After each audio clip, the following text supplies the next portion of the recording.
uno de los puntos críticos, volviendo a Latinoamérica, para los próximos días, porque como ya hemos visto antes y vamos a volver a ver ahora, fue precisamente el propio Trump el que ayer reafirmó sus amenazas que lleva semanas pronunciando contra el presidente de Colombia, contra Gustavo Petro, y vamos a tener una voz desde allí, pero antes, para contextualizar, veamos otra vez cuáles eran las palabras de Trump para Gustavo Petro.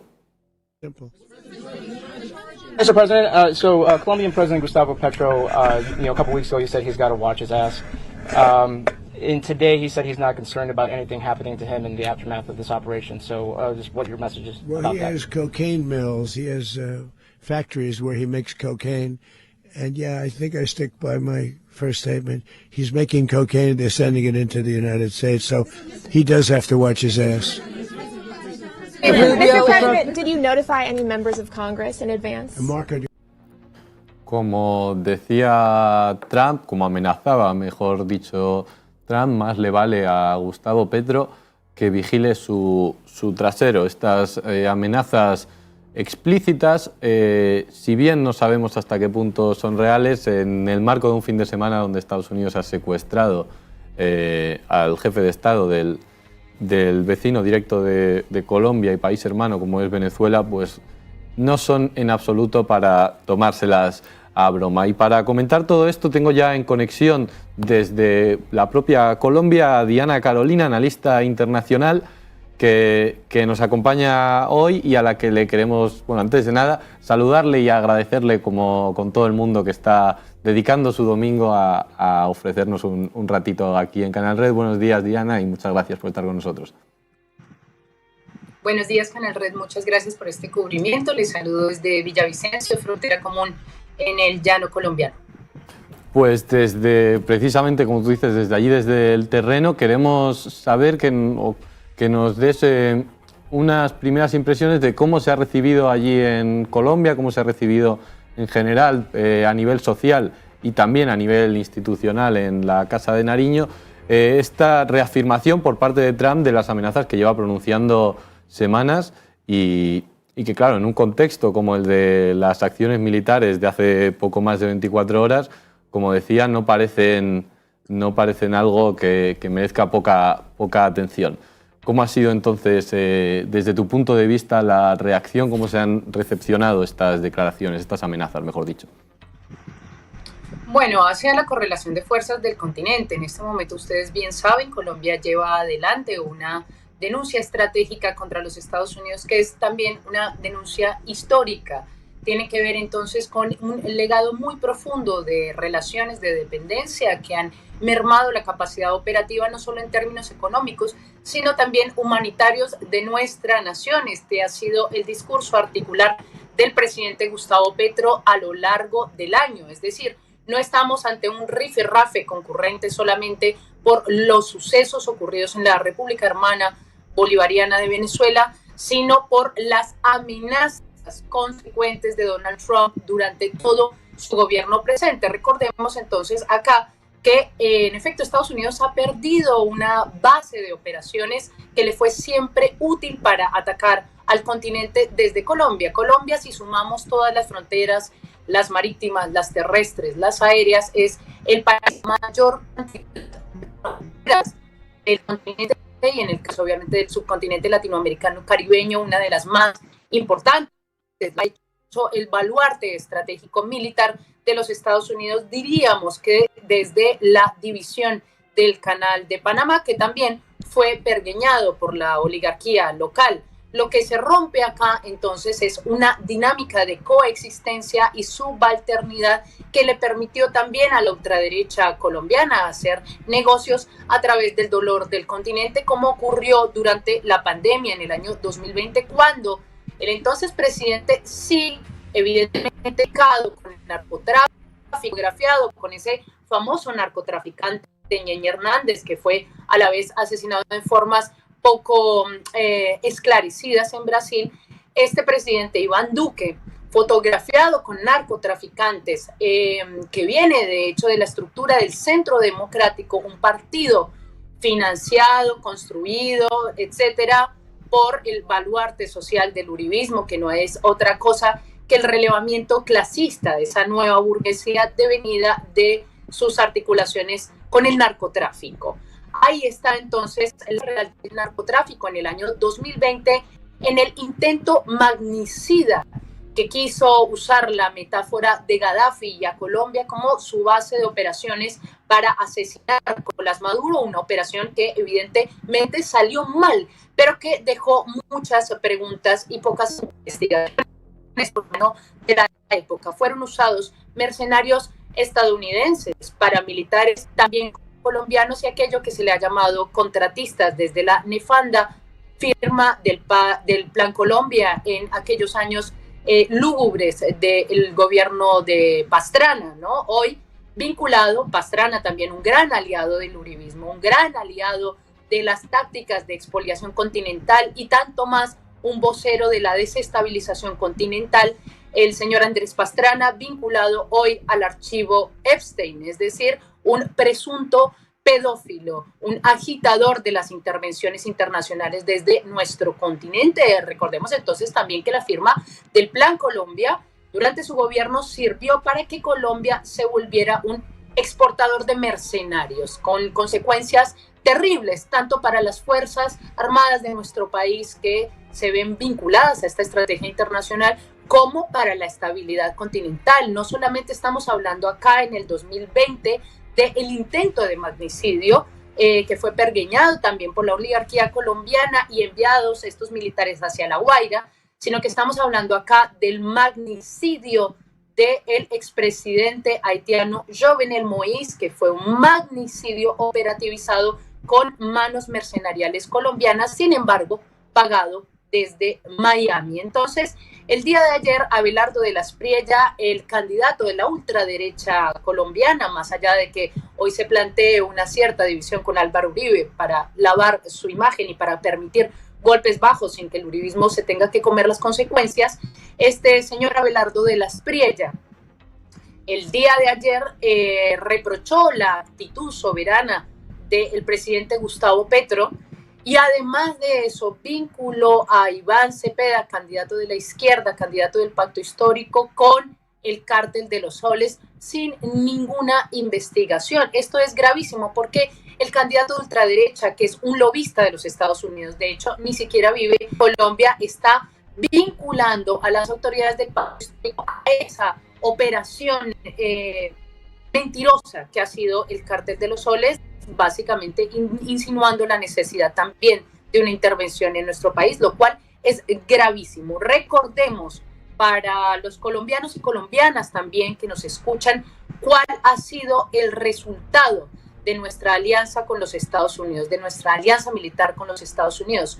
Pérdida territorial, la pérdida del Canal de Panamá y desde entonces, por ejemplo, la firma del acuerdo TEAR en el 47, la entrada en funciones de la OEA en medio del magnicidio de Jorge Eliezer Gaitán, fundado ese panamericanismo en la ciudad de Bogotá, repito, en medio del magnicidio de Jorge Eliezer Gaitán y los dos informes tempranísimos de las agencias de seguridad estadounidenses, uno en el 52 y otro en el 59 sobre contrainsurgencia.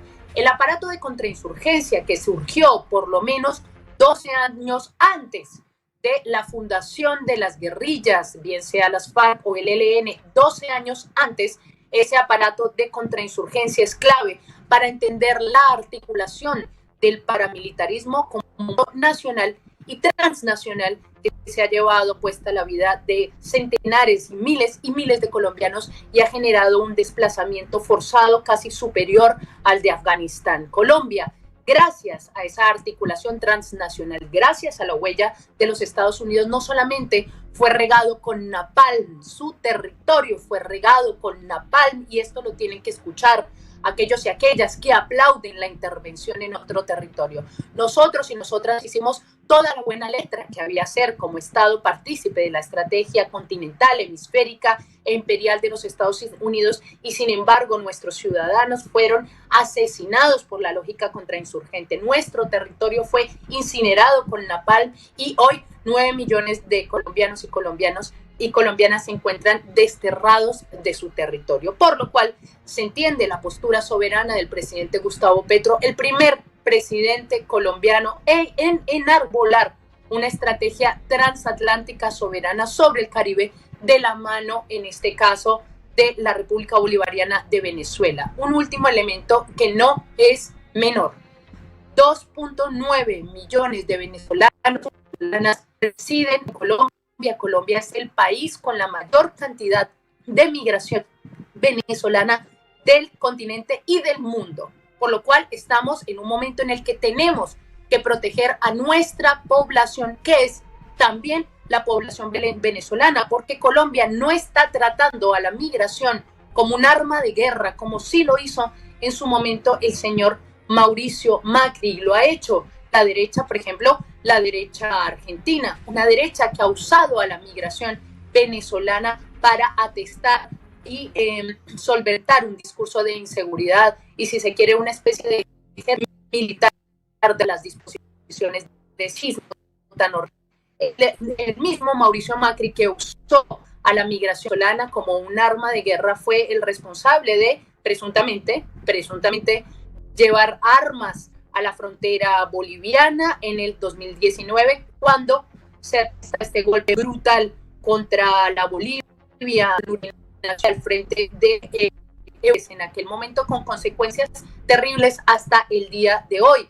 Hay que recordar entonces acá que estamos hablando de dos ciclos de intervención del trumpismo. Uno en su primera elección, con resultados terribles como la imposición de una dictadura en Bolivia, el magnicidio de Jovenel Moïse, el intento de magnicidio, el primer intento de magnicidio contra Nicolás Maduro, y hoy en esta segunda fase la irrupción total sobre nuestros mares. Colombia no solamente tiene que hacer frente en este momento a las posibles consecuencias políticas, económicas que esto pueda traer sobre nuestra frontera en el Caribe o en el llano colombiano, sino también en el Pacífico colombiano. Recordemos que el presidente, también una de las cosas que ha dicho el presidente colombiano Gustavo Petro, es que se ha desplazado el eje de exportación de la cocaína hacia el Pacífico ecuatoriano, lo que ha generado un alza de la violencia inusitada en nuestro país vecino del Ecuador del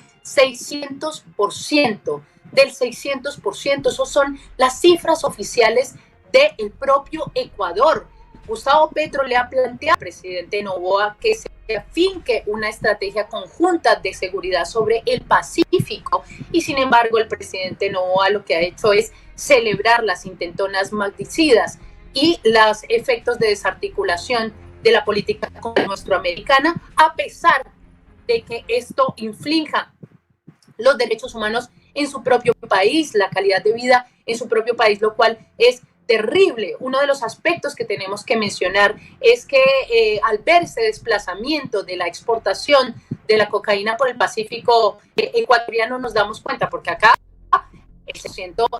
casi el 74% de la cocaína está saliendo por el Pacífico, sobre todo por el Pacífico colombiano, no por el Caribe, y menos aún transportado por lanchas. La organización pidió una investigación, que vamos a decir que es todo menos una organización de izquierdas, pidió una investigación muy interesante este año en el que habla de las herramientas reales que se usan a la hora de exportar la cocaína, y para ello la estrategia de los buques bananeros viene siendo clave. ¿Por qué entonces no se investiga a la empresa bananera de la familia Noboa, el presidente del Ecuador, cuando han sido vinculados y se han descubierto varios de sus navíos con portación de cocaína? Ahí está el narcotráfico real. Entonces nos preguntamos qué es lo que está pasando también con los instrumentos multilaterales. La ONU, en el caso del Caribe, ha servido históricamente para transigir los conflictos neocoloniales a favor de las potencias europeas y de la potencia de Estados Unidos. Para el caso, vean ustedes, la intervención de los cascos azules sobre Haití después de la deposición del último gran presidente democrático que tuvo la isla, el presidente Aristide. después de la deposición del presidente Aristide, que fue una deposición forzada, fue un secuestro de los Estados Unidos, Haití nunca logró recuperar su soberanía y por el contrario fue intervenida por los cascos azules. Hoy Haití desafortunadamente pierde 1 millón de su población en un éxodo que tiene sus consecuencias en esa militar, en ese secuestro temprano al presidente Aristide, como ha ocurrido ahora con el secuestro del presidente Nicolás Maduro. Esto es lo que nosotros tenemos de nuestra historia en el continente. Esto es lo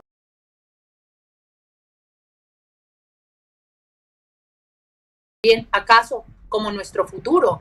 Vamos a encontrar entonces la posibilidad de articular unitariamente en estos casos, entre Colombia y Venezuela para salvaguardar nuestra soberanía. Esa es la apuesta del gobierno del Pacto Histórico. Esa ha sido también la respuesta del candidato de izquierdas, Iván Cepeda, y ha sido el lineamiento estratégico durante todo este tiempo del presidente Gustavo Petro. Diana Carolina, la verdad que ha sido un absoluto placer y muy elocuente escuchar tu análisis, además desde un punto crítico como es actualmente Colombia y del que seguiremos muy atentos porque hay que recordar que en justo ahora 2 meses hay elecciones presidenciales en el país y justamente el hecho de que Donald Trump no solo haya secuestrado al presidente de Venezuela, sino que se ha vanagloriado de haber intervenido en múltiples elecciones en la región en los últimos meses, como Chile, como Argentina, como Honduras, pues nos obligará a seguir prestando atención a lo que ocurre allí y seguir contando con tus análisis. Así que te agradecemos mucho que hayas estado con nosotros y nos veremos pronto. Muchas gracias. Gracias por hacer la cobertura, por acompañar a los países latinos, que hoy hacemos parte también del continental de esta avanzada terrorista de los Estados Unidos. Muchas gracias desde el... Un saludo, Diana, y gracias a ti.